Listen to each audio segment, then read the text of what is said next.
السلام علیکم ورحمۃ اللہ تعالی وبرکاتہ۔ مرکز اہل سنت جامعہ رضویہ منظر اسلام کے یوٹیوب چینل ہم سبق درس نظامی میں آپ کا خیر مقدم ہے۔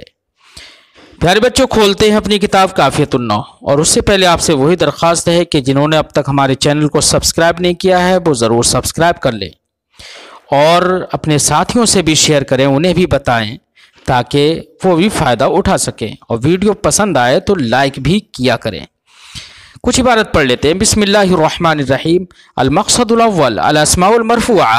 المرفوعات 9 وهي الفاعل، نائب الفاعل، المبتدا، خبره، اسم كان واخواتها، اسم افعال المقاربہ، اسم الحروف المشبہة بليس، خبر ان واخواتها، خبر لا التي لنفي الجنس، ويشتمل هذا المقصد على 4 فصول۔ الفصل الأول الفاعل۔ الفاعل هو الاسم المرفوع المسند إليه فعل معلوم تام أو شبهه مذكور قبله ودل على من فعل الفعل أو قام به، نحو فاز المجتهد والسابق فرسه فائز، إلى آخر العبارة۔ آج کے اس سبق میں بچوں صاحب کتاب مقصد اول بیان کر رہے ہیں۔ مقصد اول اسماء مرفوعہ کے بیان میں ہے، یعنی مقصد اول میں اسماء مرفوعہ بیان کریں گے کہ اسماء مرفوعہ کتنے ہیں، اور اسماء مرفوعہ کے احوال الگ الگ مباحث میں پیش کریں گے۔ تو فرماتے ہیں المرفوعات 9، مرفوعات یعنی وہ اسماء جو مرفوع ہوتے ہیں، جن پر رفع آتا ہے، وہ 9 ہیں۔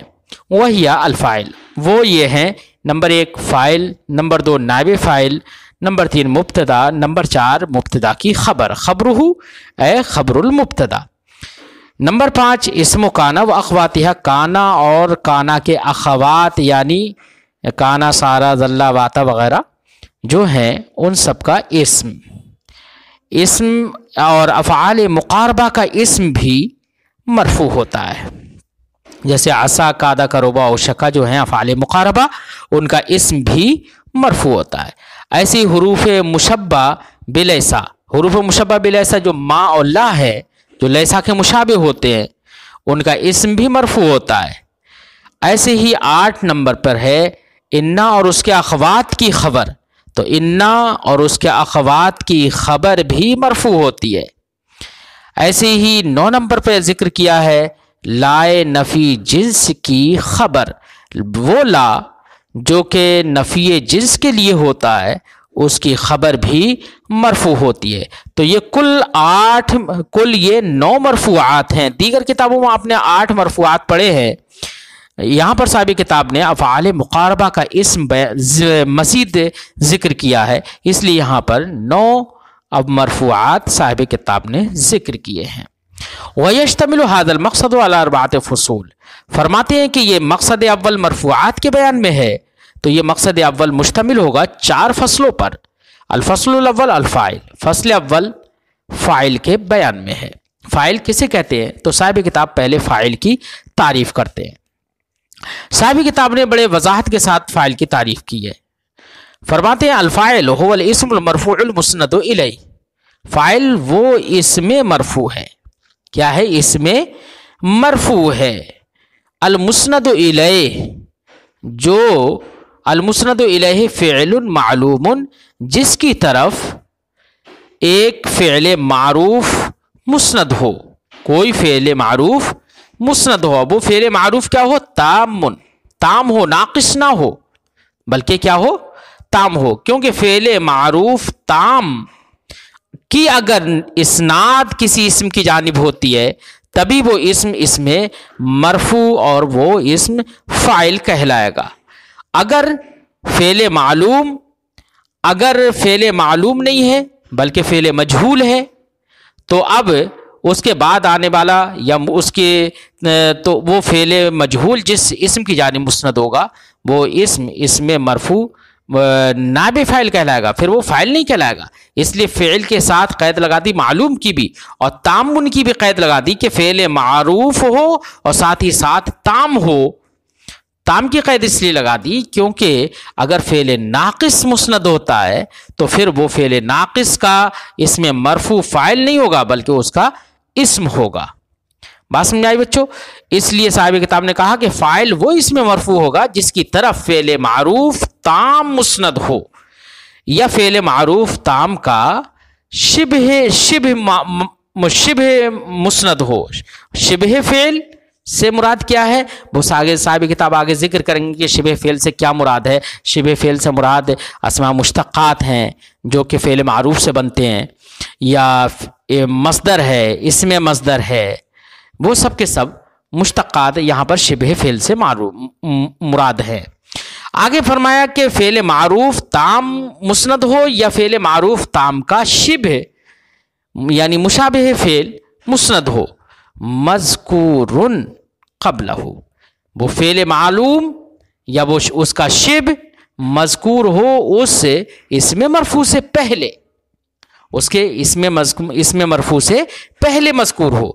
یہ مذکورن قبلہ کی قید اس لیے لگا دی کہ اگر فعل یا شبہ فعل اسم مرفوع سے پہلے مذکور نہ ہو بلکہ اسم مرفوع کے بعد مذکور ہو جائے تو اس میں مرفوع کے بعد مذکور ہونے کی صورت میں اس فعل یا شبہ فعل کا جو فاعل ہوگا وہ کوئی نہ کوئی ضمیر ہوگی، اور جو اسم مرفوع مقدم ہو گیا ہے وہ اب اسم مرفوع جو مقدم ہے وہ یا تو اب مبتدا بنے گا یا مفعول بھی بنے گا۔ اس سے پہلے اگر جو بھی عامل ہے تو عامل کے حساب سے وہ کچھ بھی بن سکتا ہے، یا کچھ بھی عامل نہیں ہے تو مبتدا بنے گا۔ اس لیے فاعل بننے کے لیے ضروری ہے کہ فعل یا شبہ فعل جو اس کی جانب مسند ہو رہا ہے اسم مرفوع کی جانب، وہ فعل یا شبہ فعل اس اسم مرفوع سے پہلے ہو۔ آگے فرماتے ہیں وَدَلَّ عَلَى مَنْ فَعَلَ الْفِعْلَ، ایسے ہی وہ دلالت کرے، وہ اسم مرفوع دلالت کرے ایسی ذات پر من فعل الفعل جس نے کام کو کیا ہو، اور قام بھی یا جس کے ساتھ وہ فعل قائم ہو۔ جیسے مثال فاز المجتہد، تو یہاں پر المجتہد جو ہے وہ اسم مرفوع ہے، اس کی جانب فازہ جو فعل ہے فعل معروف ہے تام ہے وہ مسند ہے، اور وہ اسم مرفوع فعل معروف تام کے بعد بھی ہے، وہ فعل معروف تام اس سے پہلے ہے۔ ایسے ہی المجتہد یہ دلالت کرتا ہے اس بات پر کہ فازہ کامیاب ہونا یہ المجتہد کے ساتھ قائم ہے۔ والسابق فرسہ فائز، اور والسابق فرسہ فائز، اور اس کا گھوڑا آگے جانے والا فائز ہے، کامیاب ہے۔ تو یہاں پر السابق شبہ فعل ہے اور اس کی اسناد ہے فرس کی جانب، اور فرس یہ بعد میں ہے اور سابق پہلے ہے، فعل معروف تام کا شبہ ہے یہ سابق، لہذا فرسہ السابق کا فاعل ہے۔ فرماتے ہیں وہی تفصیل ذکر کرتے ہیں، فرماتے ہیں فالمجتہد اسند الیہ الفعل التام المعلوم، تو لفظ مجتہد جو پہلی مثال میں فاضل مجتہد میں، وہ مجتہد ایسا لفظ ہے یا ایسا اسم مرفوع ہے کہ جس کی طرف فعل تام معروف کی اسناد کی گئی ہے، وہ فازہ، اور وہ فعل تام معروف ہے فازہ۔ والفرس اسند الیہ شبہ الفعل، اور فرس کی جانب شبہ فعل تام معروف کی معلوم کی اسناد کی گئی ہے، اور وہ کیا ہے شبہ فعل؟ هو السابق، وہ سابق ہے۔ فالمجتہد والفرس کلاہما فاعل لما اسند الیہ من الفوز بالسبق، تو مجتہد اور فرس یہ دونوں کے دونوں فاعل ہیں اس کے جس کی اسناد ان کی طرف کی گئی ہے، یعنی فازہ میں فوز کی اور سابق میں سبق کی۔ تو السبقوں کی اسناد کی گئی ہے سابق میں، یا اگر صاحب کتاب اسی میں یہاں پر یہ کہہ دیتے کہ من فازہ و سابق، یعنی فازہ اور سابق کی اسناد جس کی طرف کی گئی ہے، فازہ اور سابق کی اسناد کی گئی ہے، جس کی اسناد کی گئی ہے اسی کے یہ دونوں فاعل ہیں۔ والمراد بشبہ الفعل المعلوم اسم الفاعل، فرماتے ہیں کہ جو ہم نے کہا کہ شبہ فعل معلوم ہو تو شبہ فعل معلوم کی اسناد کی گئی ہو تو شبہ فعل معلوم سے کیا مراد ہے؟ صاحب کتاب فرماتے ہیں کہ شبہ فعل معلوم سے مراد اس میں فاعل ہے، ایسی مصدر ہے، اس میں تفضیل ہے اور صفت مشبہ ہے، اس میں فاعل کا مبالغہ ہے، مبالغہ اس میں فاعل ہوتا ہے نا وہ ہے، جیسے علامہ وغیرہ، اسم الفعل ہے، اس میں فعل، فَهِيَ كُلُّهَا تَرْفَعُ الْفَاعِلَ، کیونکہ یہ سب کے سب فاعل کو مرفوع کرتے ہیں فعل معروف کی طرح۔ وَمِنْهُ الاسم المستعار، اور انہی کی قبیل سے ہے اسم مستعار۔ اسم مستعار وہ اسم ہوتا ہے کہ جو مشتق وغیرہ تو نہیں ہوتا ہے لیکن استعارہ کر لیا جاتا ہے، اور استعارہ کرنے کے بعد اس کے بعد بھی اسم اس میں مرفوع ہو جاتا ہے۔ جیسے کہ مثال کے طور پر اکرم رجلا مسکن خلقہ، تم ایسے آدمی کی عزت کرو جس کی عادت مسک ہو یعنی خوشبو ہو۔ تو یہاں پر مسک صفت مشبہ بھی نہیں ہے، کچھ بھی نہیں ہے مذکورہ میں سے، لیکن یہ اس میں مستعار ہے کیونکہ اصل عبارت ہے یہاں پر، اصل اس کا معنی ہوگا کہ تم ایسے شخص کی عزت کرو جس کی عادت اچھی ہے مشک کی طرح۔ تو مشک سے اس کی عادت کو تشبیہ دی گئی ہے، تو مشبہ بھی کا چونکہ استعارہ کر لیا جاتا ہے، اور مشبہ بھی کا استعارہ کرنے کے بعد مشبہ بھی کا جو مشبہ ہے وہ اس کو مشبہ بھی کا فاعل بنا دیا جاتا ہے۔ تو مسکن کا فاعل یہاں پر خلقہ کو بنا دیا گیا ہے، تو مسکن یہ اس میں مستعار کہلائے گا۔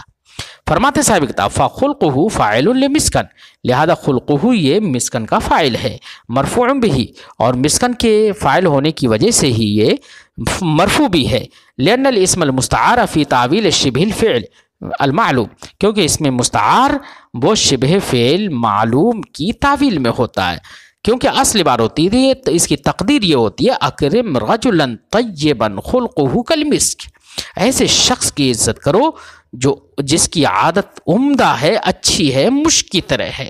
تو یہاں پر طیبن کی کس کی؟ طیبن جو شبہ فعل ہے اس کی تعویل میں ہے مسکن، اور میں نے باقی تفصیل آپ کو بتا دی کہ تشبیہ دینے کے بعد مشبہ بھی کو مشبہ بھی کا فاعل بھی بنا دیتے ہیں، اور اصل عبارت ایسی نکلتی ہے۔ وتعویل قولی کا، ایسی آپ استعارہ کرتے ہیں تو آپ کہتے ہیں رأیت رجلا اسدا غلامہ، میں نے ایسے شخص کو دیکھا کہ جس کا غلام شیر ہے۔ تو یہاں پر اسدن یہ اس میں مستعار ہے کیونکہ غلام کے لیے اسد کا استعارہ کیا ہے، یعنی غلام کو شجاعت میں، بہادری میں تشبیہ دی اسد سے، تو اسد ہو گیا مشبہ بھی کو لے کر آ گئے اور اس مشبہ بھی کا استعارہ مشبہ کے لیے کر لیا، اور اس کے بعد میں جو مشبہ تھا اس کو اس کا فاعل بنا دیا اور کہا اسدن غلامہ۔ اصل عبارت کی اس کی تعویل یہ ہوگی، اس کی اصل عبارت یہ ہوگی رأیت رجلا جریا غلامہ کالاسد، یہ معنی ہوگا میں نے ایسے شخص کو دیکھا کہ جس کا غلام جری ہے، بہادر ہے، شیر کی طرح۔ تو یہاں پر جرین اس میں مشتق ہے، اور اس میں مشتق کی تعویل میں شبہ فعل کی تعویل میں ہو گیا اسدن۔ وفی ھذا الفصل ثلاثۃ مباحث، صاحب کتاب فرماتے ہیں اس فصل میں، یعنی جو ہم نے فصل فی الفاعل رکھی تھی، اس فصل میں 3 بحثیں ہیں۔ المبحث الاول احکام الفاعل، مبحث اول ہے فاعل کے احکام کے بیان میں۔ فرماتے ہیں للفاعل 7 احکام، فاعل کی 7 احکام ہیں فاعل کے۔ کتنے احکام ہیں؟ 7 احکام۔ پہلا حکم بیان کر رہے ہیں وجوب رفعہ، فاعل کا پہلا حکم یہ ہے کہ فاعل پر رفع واجب ہے یا فاعل کا مرفوع ہونا واجب ہے۔ فاعل مرفوع ہوگا، لفظاً کبھی مرفوع ہوگا، اور اگر لفظاً نہیں تو محلاً تو وہ مرفوع ہوگا ہی۔ تو فاعل کا مرفوع ہونا واجب ہے۔ ہاں لفظاً تو فاعل مجرور بھی ہو سکتا ہے، لیکن محلاً تو ہر حال میں اس کا مرفوع ہونا واجب ہی ہے۔ اس لیے صاحب کتاب فرمائیں گے کہ اس کا مرفوع ہونا واجب ہے، ہاں لفظاً کبھی کبھی وہ مجرور بھی ہو جاتا ہے۔ فرماتے وقد یجر لفظاً، کبھی کبھی لفظاً فاعل مجرور بھی ہو جاتا ہے، کبھی کبھی ہوتا ہے، ہمیشہ نہیں، بلکہ زیادہ تر تو وہ مرفوع ہوتا ہے لفظاً بھی۔ ہاں کسی عامل کی وجہ سے لفظاً مجرور ہو جاتا ہے، لیکن وہ عامل زائدہ ہو، عامل زائدہ اسے کہتے ہیں بچوں کہ جس کو ہٹا دیا جائے تو معنی میں کوئی فرق نہ پڑے۔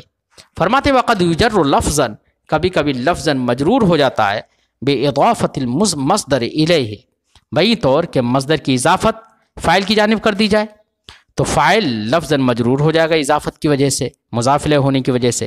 مثال کے طور پر کہا جائے اکرام المرء اباہ فرض، مرد کا، انسان کا اپنے باپ کی عزت کرنا فرض ہے، فرض، فرض، عزت کرنا فرض ہے۔ تو یہاں پر اکرام المرء میں ایک انسان کا عزت کرنا، تو ظاہر بات ہے یہاں پر المر فاعل ہے اور یہاں پر فاعل کی جانب اضافت کر دی گئی ہے اکرام مصدر کی، تو یہ اضافت کی وجہ سے المر مضاف الیہ مجرور ہو گیا ہے۔ بات سمجھ میں آئی بچوں؟ فرماتے اکرام المرء اباہ فرض علیہ، انسان کا اپنے باپ کی عزت کرنا اس پر فرض ہے۔ اور اسم المصدر الیہ، یا تو مصدر کی اضافت کر دی جائے یا اسم مصدر کی اضافت کر دی جائے۔ اسم مصدر جیسے کہ سلام، کلام وغیرہ بولتے نا، میرا کلام، میرا سلام، تو یہاں پر جو سلام بولا ہے یہ ہے اسم مصدر، اور ایک ہوتا ہے سلام کرنا، معنی مصدری جو ادا کرتا ہے وہ ہوتا ہے مصدر۔ اسم مصدر کی بھی اضافت کر دی جاتی کبھی کبھی فاعل کی جانب، تو اس اضافت کی وجہ سے بھی فاعل مجرور ہو جاتا ہے لفظاً، جیسے سلم علی الفقیر سلامک علی الغنی، تم فقیر پر سلام کرو غنی پر سلام کرنے کی طرح، غنی پر سلام کی طرح فقیر کو بھی سلام کرو۔ تو یہاں پر سلامک میں سلام یہ اسم مصدر ہے، اور اسم مصدر کی اضافت کاف ضمیر کی جانب ہے اور وہ ہے اس کا فاعل، تو فاعل کی جانب یہاں پر اضافت ہے، تو کاف جو ہے یہاں پر وہ یہاں پر چونکہ کاف تو چونکہ مبنی ہے تو کاف مضاف الیہ ہونے کی وجہ سے مجرور ہے اور وہ اس کا فاعل ہے۔ اب یہاں پر کاف کے دو محل ہیں اعراب کے، ایک ہے محل قریب اور ایک ہے اس کا محل بعید۔ محل قریب تو یہ ہے کہ وہ اضافت کی وجہ سے مجرور ہے، اور محل بعید یہ ہے کہ وہ فاعل کی وجہ سے مرفوع ہے۔ اب آپ کہیں گے کہ سلام کا میں کاف پر تو جرایا نہیں، چونکہ وہ مبنی ہے، مبنی ہونے کی وجہ سے اس پر اعراب ظاہر نہیں ہوگا۔ ایسی حدیث پاک ہے، ایک حدیث پاک میں ہے من قبلۃ الرجل امرأتہ الوضوء، مرد کا اپنی عورت کو چومنے سے وضو ہے۔ تو یہ اس مثال میں من قبلۃ الرجل، مرد کا قبلہ کرنا یعنی چومنا، تو قبلہ یہاں پر اسم مصدر ہے، چما لینا یہ اسم مصدر ہے، اور اس کی اضافت ہے الرجل کی جانب، فاعل کی جانب، تو فاعل کی جانب اضافت کی وجہ سے الرجل یہاں پر مجرور ہو گیا ہے۔ یہ کس کی حدیث پاک سے بھی مثال دے دی۔ اور بالبا، یا کبھی کبھی فاعل مجرور ہو جاتا ہے لفظاً با کی وجہ سے یا من کی وجہ سے یا لام کی وجہ سے، جبکہ یہ با اور من اور لام کیا ہوں؟ الزائدات، زائدہ ہوں، زائدہ ہوں، یعنی ان کے ہٹانے سے معنی میں کوئی فرق نہ پڑے اگر ان کو ختم کر دیا جائے، ہٹا دیا جائے۔ جیسے ما جاءنا من احد، معنی ہے ما جاءنا احد، ہمارے پاس کوئی نہیں آیا، لیکن من یہاں پر زائدہ داخل کر دیتے ہیں، اس من زائدہ کی وجہ سے لفظاً احد یہ مجرور ہو گیا، لیکن وہ ہے جاء کا فاعل، مرفوع ہے۔ وکفا باللہ شہیدن، یہاں پر کفا باللہ میں با زائدہ لفظ اللہ پر داخل ہو گیا ہے، اس کی وجہ سے لفظ اللہ فاعل ہونے کے باوجود لفظاً مجرور ہو گیا، لیکن وہ فاعل ہے اس لیے حقیقتاً وہ مرفوع ہے، اس لیے، اور یہ بازائدہ ہے، اصل عبارت ہے کف اللہ شہیدہ۔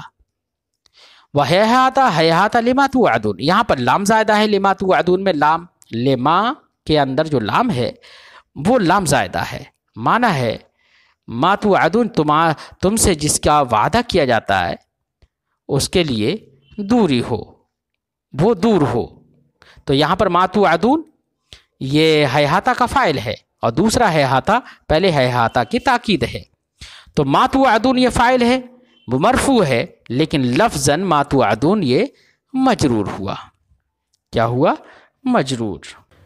ایسے یہاں پر بھی کہا جا سکتا ہے کہ لما توعدون میں جو ما توعدون ہے اس کے بھی دو محل ہیں، ایک محل قریب وہ یہ کہ لام زائدہ کی وجہ سے وہ مجرور ہو، اور ایک محل بعید وہ یہ کہ ہیہاتا کا فاعل ہونے کی وجہ سے وہ مرفوع ہو۔ بات سمجھ میں آئی بچوں؟ اور دوسرا حکم آگے بیان فرماتے ہیں وجوب وقوعہ بعد المسند، فاعل کے لیے فاعل کا ایک حکم یہ بھی ہے کہ فاعل کا مسند کے بعد واقع ہونا یہ واجب ہے۔ کیوں؟ ہم نے اس سے پہلے اس کی تعریف میں بھی ذکر کر دیا تھا کہ اگر فاعل اپنے فعل یعنی مسند کے بعد واقع اگر نہ ہو بلکہ مسند سے پہلے آ جائے تو اب وہ فاعل نہیں رہے گا، اب ایسی صورت میں فاعل اس کے اندر ایک ضمیر مستتر ہوگی جو اسی اسم کی جانب لوٹے گی، بلکہ وہ یا تو مبتدا ہو جائے گا یا کسی اور عامل کا وہ معمول بن جائے گا۔ فرماتے ہیں اس لیے فاعل بننے کے لیے ضروری ہے کہ وہ مسند کے بعد ہی واقع ہو۔ فرماتے ہیں وجوب وقوعہ بعد المسند، اس کا ایک حکم یہ ہے کہ وہ مسند کے بعد واقع ہو، اس کا مسند کے بعد واقع ہونا واجب ہے۔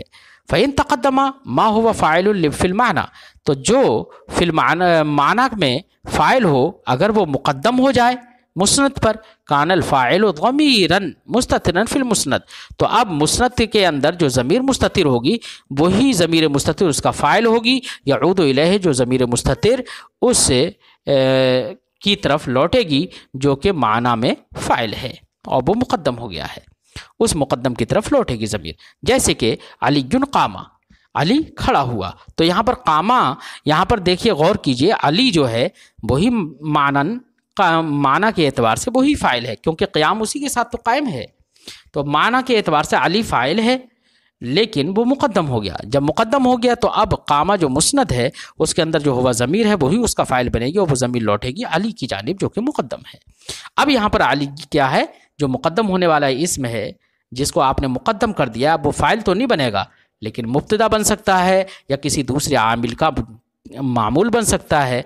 اسی کو صاحب کتاب فرماتے ہیں والمقدم اما مبتدا، اب جو اس مقدم آپ نے کر دیا وہ فاعل تو نہیں ہے لیکن وہ یا تو مبتدا ہے جیسے کہ مذکورہ مثال میں، کما فی المثال جیسے کہ مذکورہ مثال میں، والجملہ بعدہ خبرہ، اور اس سے علی قامہ جو ہے یا جو مقدم ہے وہ تو مبتدا بن گیا اور اس کے بعد جو جملہ ہے وہ اس کی خبر ہے۔ وَإِمَّا مَفْعُولٌ لِمَا قَبْلَ، یا اپنے ما قبل اس کے ما قبل کوئی فعل متعدی ہو تو اب اس کا وہ مفعول بھی بن جائے گا۔ فرماتے ہیں وَإِمَّا مَفْعُولٌ لِمَا قَبْلَ، یا اپنے ما قبل کا مفعول بن جائے گا، اب اس کے ما قبل جیسا بھی عامل ہو، اگر عامل اس کو مفعول بھی بنانا چاہ رہا ہے تو مفعول بھی بن جائے گا۔ فرماتے ہیں جیسے کہ رأیت علیٰ یفعل الخیر، میں نے علی کو دیکھا کہ وہ بھلائی کرتا ہے، تو یہاں پر یفعلو کا فاعل حقیقتاً کون ہے؟ وہ علی ہے، کیونکہ وہی تو بھلائی کرتا ہے، تو فاعل معنن وہ علی ہے لیکن اس کو آپ نے مقدم کر دیا، تو اب یفعلو کے اندر جو ضمیر ہے وہ فاعل بن گئی، وہ ضمیر لوٹ رہی ہے علی کی جانب، اور یہاں پر جو مقدم علی ہے وہ اپنے ما قبل کے عامل رأیتو کی وجہ سے مفعول بن گیا ہے۔ بات سمجھائی؟ تو اس میں مقدم جو ہے وہ یا تو مبتدا بن جائے گا جیسے کہ مذکورہ مثال میں علی قامہ میں، یا مفعول بن جائے گا جیسے کہ رأیت علی یفعل الخیر میں، وَإِمَّا فَاعِلٌ لِفِعْلٍ محذوف، اور جب مقدم ہو گیا ہے تو وہ یا تو فعل محذوف کا فاعل بن جائے گا۔ کس کا فاعل بن جائے گا؟ فعل محذوف کا، جس فعل محذوف کی تفسیر آنے والا فعل کرتا ہے، جیسے اللہ تعالیٰ کا یہ فرمان وَإِنْ أَحَدٌ مِّنَ الْمُشْرِكِينَ اسْتَجَارَكَ فَأَجِرْهُ، تو وَإِنْ أَحَدٌ مِّنَ الْمُشْرِكِينَ اسْتَجَارَكَ فَأَجِرْهُ، اگر مشرکین میں سے کوئی تم سے پناہ مانگے تو اسے پناہ دے دو۔ تو یہاں پر احدن جو ہے وَإِنْ أَحَدٌ میں جو احدن ہے یہ فعل محذوف کا فاعل ہے۔ کیا ہے؟ فعل محذوف کا فاعل ہے، اور فعل محذوف کا فاعل ہے جس فعل محذوف کی تفسیر فعل مذکور کر رہا ہے، جو اس کے بعد میں مذکور ہے وہ کیا ہے؟ استجارکا، تو اصل عبارت تھی وَإِنْ اسْتَجَارَكَ أَحَدٌ مِّنَ الْمُشْرِكِينَ اسْتَجَارَكَ فَأَجِرْهُ، اصل عبارت یہ ہے۔ تو دوسرے والا فعل اس کی تفسیر بھی کر رہا ہے، اور دوسرے یہاں پر ایک قرینہ بھی ہے۔ قرینہ کیا ہے؟ کہ ان شرطیہ ہے، اسم پر نہیں داخل ہوتا، فعل پر داخل ہوتا، اور یہاں پر کس پر داخل ہو گیا؟ احدن پر، اس لیے پتہ چلا کہ ان کی وجہ سے معلوم ہو گیا کہ یہاں پر ایک فعل محذوف ہے۔ اصل عبارت تھی من المشرکین استجارک احد فاجرہ، تو احد جو حقیقتاً فاعل تھا اس کو مقدم کر دیا گیا، اب جب مقدم کر دیا تو اب استجارہ کا کے اندر ایک ہوا ضمیر ہے جو فاعل بن جائے گی، وہ ضمیر لوٹ رہی ہے احد کی جانب، اور احد کو مقدم کر دیا، یہ اس میں مقدم یہاں پر فعل محذوف کا فاعل ہے، اور فعل کے محذوف ہونے کا قرینہ جو ہے وہ ان ہے، جیسے کہ ہم نے بتا دیا۔ فرماتے ہیں فاحد فاعل لفعل محذوف، تو احد یہاں پر ایک فعل محذوف کا فاعل ہے، یفسرہ الفعل المذکور، جس کی تفسیر فعل مذکور کر رہا ہے۔ آج کی گفتگو بچوں ہم یہیں پر ختم کرتے ہیں، پھر آئندہ سبق میں ملتے ہیں۔ السلام علیکم ورحمۃ اللہ تعالی وبرکاتہ۔